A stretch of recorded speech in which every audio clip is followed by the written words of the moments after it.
संतुलित भोजन के जरिए आप अपने शरीर को तो स्वस्थ रख सकते हैं, बना सकते हैं, लेकिन आज हम आपको यह भी बताएंगे कि अपने मन को स्वस्थ बनाने के लिए दुनिया के लोग इन दिनों कौन सा नया तरीका अपना रहे हैं और इस तरीके का भारत से क्या कनेक्शन है। अपने मन को स्वस्थ रखने के लिए अब आपको मनोवैज्ञानिकों के पास नहीं बल्कि गाय के पास जाना चाहिए। हालांकि हमारे यहां यह फॉर्मूला बहुत पुराना है, लेकिन आप तो जानते हैं हमारे देश में हमारे पास जो मौजूद है हमने कभी उसका महत्व समझा नहीं है। यानी आपको अपने घर के आसपास की किसी गौशाला या किसी फार्म पर जाकर एक गाय को गले लगाना है और ऐसा करके आप अपने मन से उदासी या डिप्रेशन या स्ट्रेस को दूर कर सकते हैं। विदेशों में यह ट्रेंड बहुत लोकप्रिय हो रहा है आजकल और वहां इसे काउ कडलिंग के नाम से जाना जाता है, यानी गाय को गले लगाना। अमेरिका में कई डेयरी फार्म्स लोगों को काउ कडलिंग की सेवाएं आजकल दे रहे हैं और लोग वहां आते हैं दूर दूर से इन गायों को गले लगाने के लिए। गायों को गले से लगाने की सुविधा देने वाले फार्म मालिकों के मुताबिक गाय का हार्ट रेट इंसानों के मुकाबले थोड़ा कम होता है और उनके शरीर का तापमान थोड़ा ज्यादा होता है इंसानों से।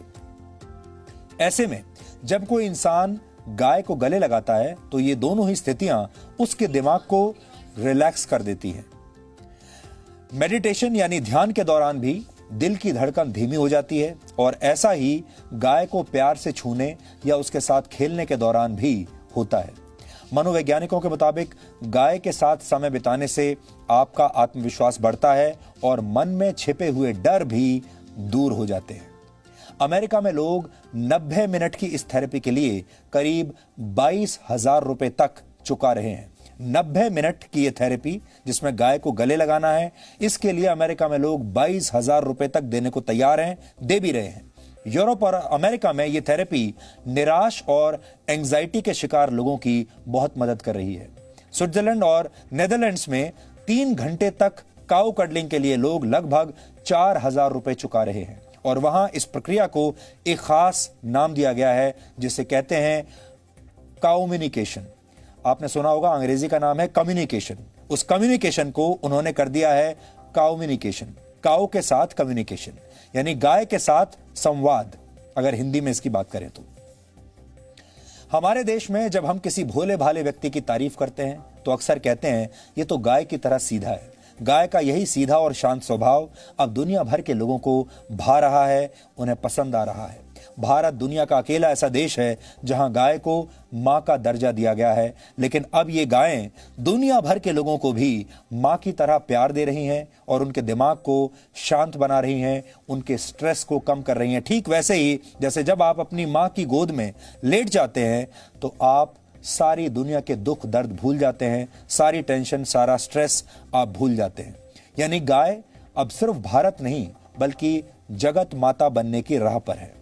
हमने गाय की इन ममता भरी तस्वीरों के आधार पर आज आपके लिए एक बहुत ही स्पेशल रिपोर्ट बहुत प्यार से तैयार की है जो आज आपका दिन बना देगी। इसे देखकर आपको भी गाय के साथ समय बिताने और अपने जीवन से नकारात्मक विचारों को दूर करने में बहुत मदद मिलेगी। आप चाहें तो इस वीकेंड पर खुद काउ कडलिंग का एक रियलिटी चेक कर सकते हैं, खुद करके आप देख लीजिए। हमें भरोसा है इससे आपको मानसिक शांति जरूर मिलेगी।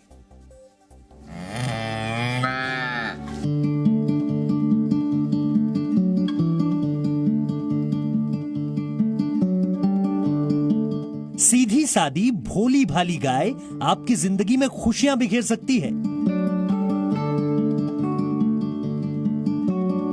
गाय का दूध ही नहीं बल्कि उसका स्पर्श भी आपके दुखी मन में आशा की किरण जगा सकता है। गाय को गले लगाना, उसकी पीठ थपथपाना, उसके साथ खेलना और उसे प्यार से सहलाना उदासी से भरे आपके मन के लिए मरहम का काम कर सकता है। यूरोप और अमेरिका में काउ कडलिंग का इस्तेमाल एक मनोवैज्ञानिक इलाज पद्धति के तौर पर किया जा रहा है। काउ कडलिंग की सुविधा देने वाले विशेषज्ञ मानते हैं कि गाय का भोलापन और शांत बर्ताव उन लोगों को फायदा पहुंचाता है जो मानसिक परेशानी के दौर से गुजर रहे हैं। बड़ों के साथ साथ बच्चों को भी गाय का ये साथ खूब लुभाता है। तनाव और एंजाइटी भरी जिंदगी में ये गायें बड़ी खामोशी के साथ इंसानों की मदद कर रही हैं। भारत में गायों को प्यार किया जाता है, लेकिन विदेशों में इस जानवर की यही मासूमियत कारोबार की शक्ल ले रही है। भारत के राष्ट्रपति ने वर्ष 2019 में मूल रूप से जर्मनी की निवासी फ्रेडरिक एरिना को पद्मश्री से सम्मानित किया था।